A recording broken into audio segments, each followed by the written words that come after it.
So, James, sometimes when the feds step back, the states step up. Really? Okay. And that seems to be what's happening with buy now, pay later. Oh, right. Okay. Okay, the New York's governor Kathy Hochul just signed legislation that establishes a licensing and supervision framework for companies offering buy now, pay later In the state of New York. in the state of New York. Right. So that means that, if you're a company offering buy now, pay later all over the place, Yeah. New York's going to be a whole different can of worms. Right. And I think a lot of times they do that to drive that regulation because it's like ultimately, unless the requirements are really, uh, really prohibitive, probably you're just going to adopt their, whatever the most stringent That's guideline kind is. of what I think. Yeah, exactly. Yeah. That's the way I look at it. Bankrate found that 3 in 10 adults have used buy now, pay later at least once, and Right. that includes you and me. Yep. Yep. Um, you know, and it's both of 31% of both the highest and the lowest income stratas have used it. Right. And you'll recall the Consumer Financial Protection Bureau had established rules back last year that would have subjected buy now, pay later to the same regulatory supervisory regime as credit cards. Right. Right. But then when the new administration came in, that kind of got gutted. Right. So, basically, New York is trying to, just step in where the Fed stepped out.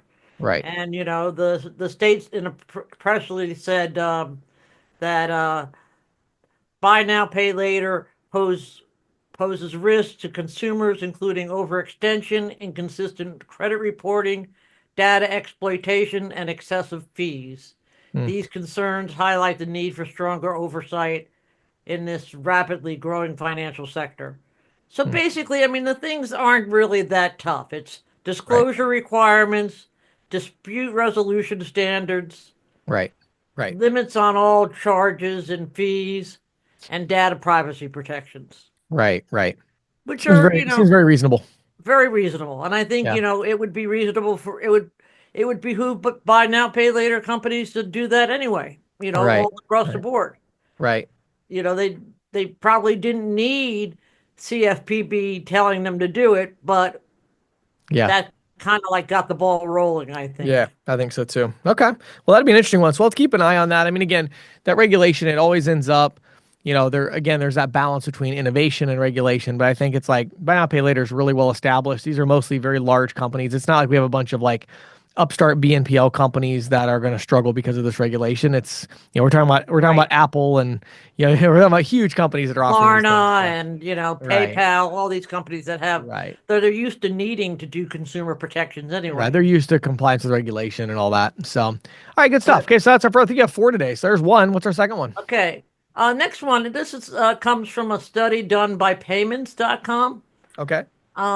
Merchants want their payment services providers to do more.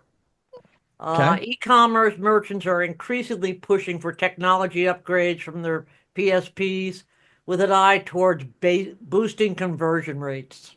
Yes. Right. 44% said faster conversion rates were their top priority. 28% consider it an important factor.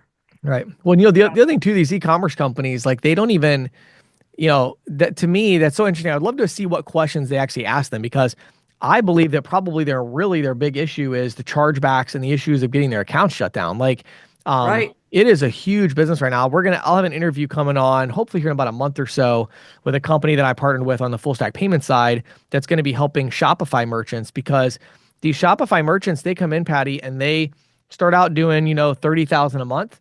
Well, if their product is really successful on the platform, they go to $1 million a month pretty Sure. fast. And the Sure. next thing that happens is they can't process payments anymore because Right. Shopify payments will say, no, you're on a hold No, because you're it's way all over your PayFac. limit. Yeah. Right, it's all PayFac, right? And so, there's platforms that have been created. Again, I'm hoping to do an interview shortly about one, but there's platforms that have been created to like solve those problems, but also that conversion. That's a really, really important issue for sure. Yeah. Yeah. And nearly 7 in 10 e-commerce merchants have faced some kind of user experiences during checkout. the key pain points included persistent issues of abandoned carts Yep. and lengthy checkout times. And I personally can attribute to both, can attest to both of those. Right.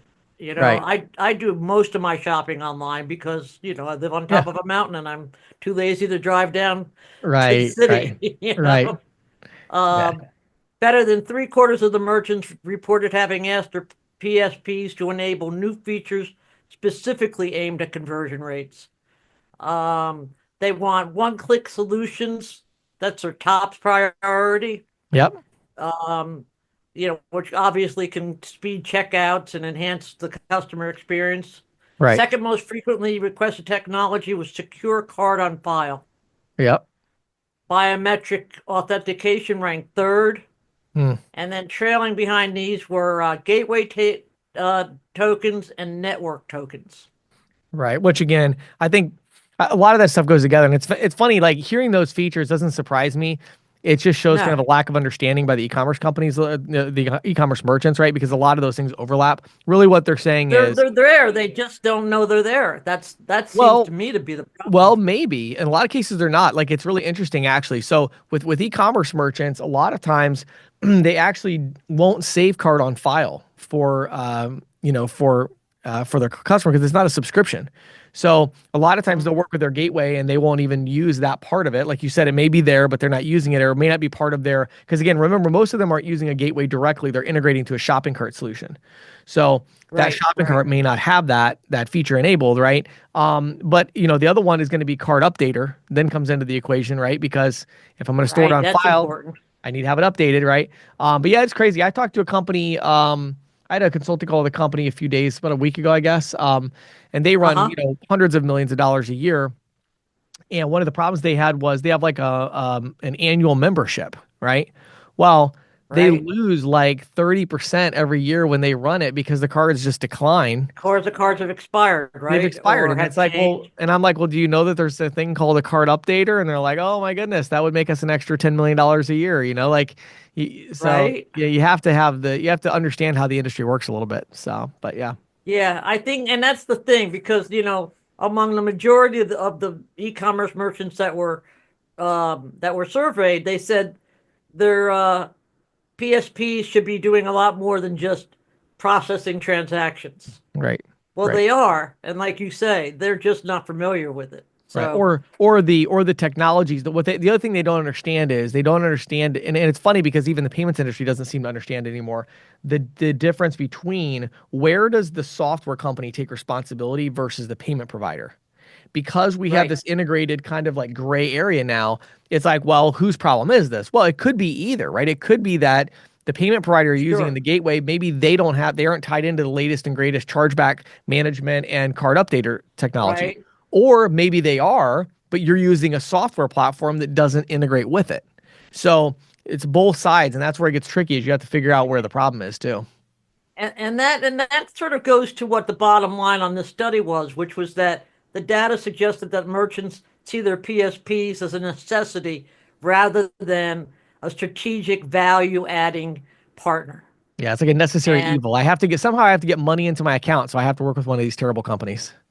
yeah, and they really can be a value added, Yeah. provider. They just aren't familiar with it. And Yeah. and and to me, I think you're right. I think part of it is the e-commerce merchants themselves not understanding, but I also think it's the PSPs not necessarily doing a good job of letting these merchants know what Yeah. they're, what they can do. Yeah. Well, So, I think it's so interesting, and it really is awesome to me because it really kind of almost like a great introduction for this podcast I have coming up because it's so crazy how many of the points you just mentioned because what this company realized, and again, I can't say the name because I don't think it's publicly out there yet, but what they kind of realized was there was this hole. They work almost exclusively with Shopify merchants right now, and they uh-huh. realized there was this hole where for big merchants, they have to process payments through multiple companies. Like one company isn't necessarily going to approve an e-commerce merchant to do, let's say, $10 million a month.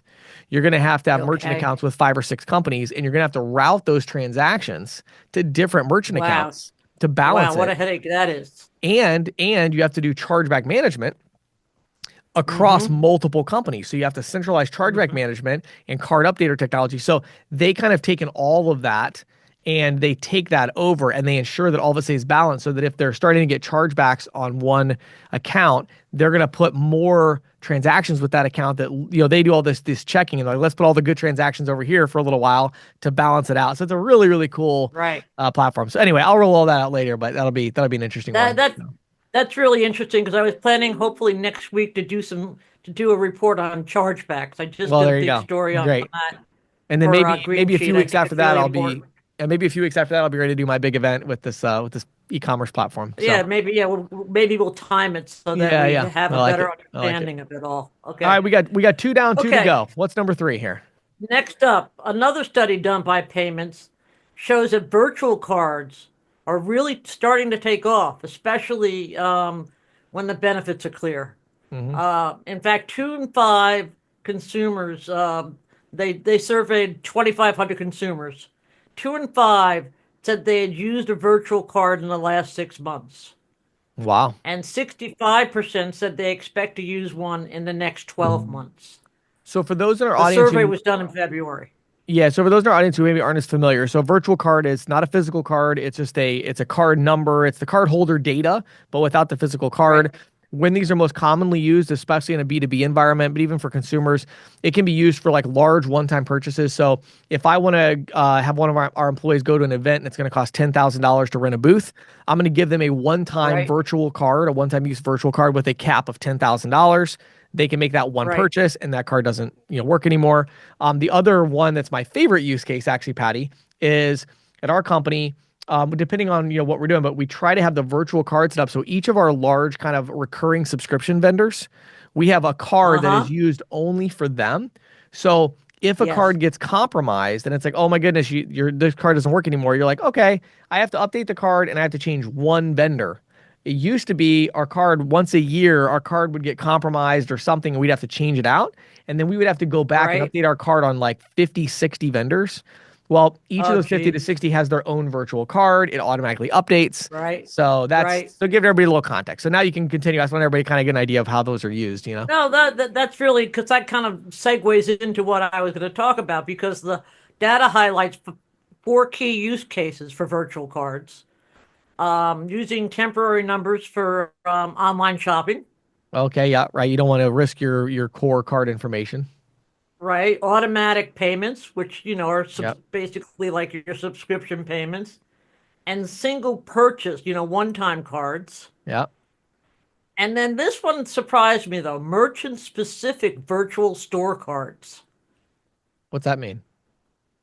I mean, like the uh, Macy's card, right?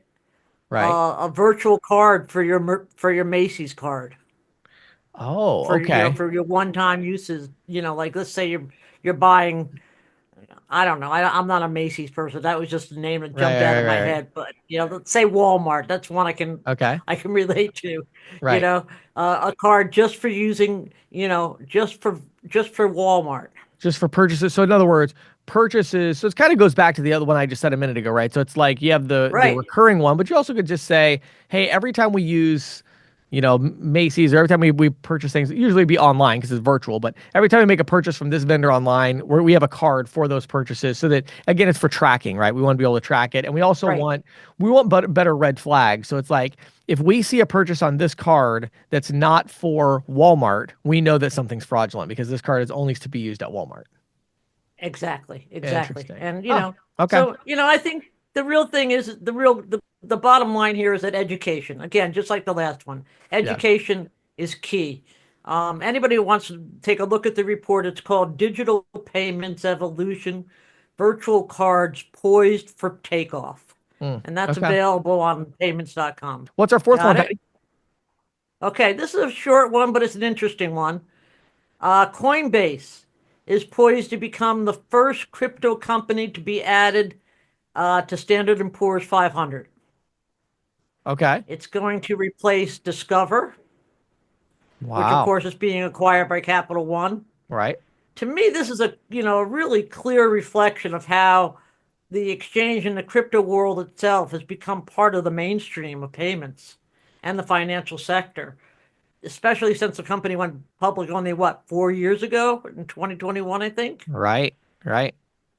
Currently, Coinbase shares are trading at about $257. Wow. And when I was looking at that, I did a little further digging, and I found out that Bitcoin, of course, which is the first crypto asset to gain mainstream attention, blew past $100,000, the $100,000 point just this week, I think. It did. Um, and it wasn't Now, long ago that it was trading less than $100. You right. know, Yeah, I'm trying to remember. Is that the first time that went past 100,000? Because it, it may be the second time. It may be the second I time. was, I think it went past, and then it got a hit, and then it went back. Maybe 6 months ago. oh yeah. So actually, the last time it was over was back in February of this year was the first time, and then it dropped down to the 83,000, and then yeah, now it's back up Right, right over 100,000. So yeah, that's right. crazy. So But yeah, I you mean, if you look know, back in 2019, let's see, in 2020, it was 11,000, right? right, And in 2017, it was under 1,000. right. And in 2016, it was under 100. Right. Right. So it's pretty crazy That's when I you know, bought. That's when I bought my only Bitcoin. And when it went over 1,000, I sold it because I thought I was making a killing. that's hilarious. Oh wow. Still 99,000 to go, Patty. But you sold out a little Yeah, early on yeah, that one. but oh well, what the heck, Hey, I It didn't make was, any money on it, so it's all right, so. yeah, I mean, I made $1,200, big deal, Yeah, but yeah. That's I great. I bought it because I was doing a story at the time Right. on crypto. It was brand new. I thought, well, I'm going to buy one of these just to see how the whole Yeah, yeah. process works. That's And hilarious. then when Oh I saw my. it hit 1,200, I was like, wait a minute, I think I have one of those. Right, you right. know, That's funny. so ha It's ha ha on me. yeah, yeah, good So stuff. Hey, so so last that's our thing, today in payments. well, thank you so much, Patty. Hey, last thing real quick. Patty mentioned a couple times in here, payments.com. Pull it up here. It's pymnts.com, pymnts.com. Okay. Definitely check them Thank out. you. Great resource as well for you. So thanks so much, Patty, for all the work you do on this. Sure